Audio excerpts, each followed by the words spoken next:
आज फागु पूर्णिमा अर्थात् होली। के तपाईलाई थाहा छ होली कसरी र कहिलेदेखि मनाउन थालियो? प्राचीन कालका राजा हिरण्यकश्यपुले तपस्या गरी ब्रह्मासँग वरदान पाउँछन्। संसारको कुनै पनि जीवजन्तु, राक्षस, मनुष्य कसैले पनि उनलाई मार्नै नसक्ने। न त उनलाई दिनमा नै मार्न सकिन्थ्यो, न रातमा, न बाहिर, न भित्र। उनलाई मार्ने ठाउँै थिएन। विश्वमा उनलाई मार्ने शस्त्र अस्त्र नै थिएन।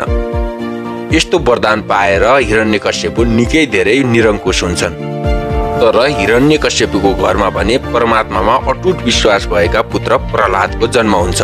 प्रहलाद भगवान विष्णुको भक्त थिए।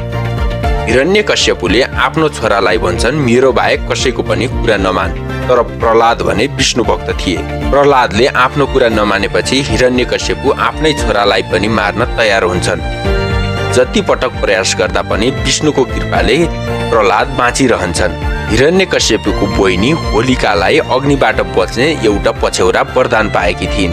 हिरण्यकश्यपुले आफ्नो बहिनी होलिकाको सहायताले प्रहलादलाई जलाउन खोज्छ र होलिकाले सानो बालक प्रहलादलाई काखमा राखेर आगोमा जान्छन्। तर भगवानको कृपाले त्यही बेला ठुलो हुरी चल्छ र त्यो पछ्यौरा प्रहलादकोमा मात्रै गएर पेरिन्छ।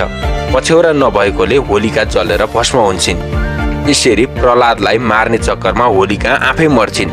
त्यसपछि हिरण्यकश्यपुलाई भगवान विष्णु नरसिंह अवतार लिएर ढोकामा साँझको समय पारेर काखमा राखेर मारिदिन्छन्। यसको खुसियालीमा केही दिनदेखि होली मनाउन थालिएको हो।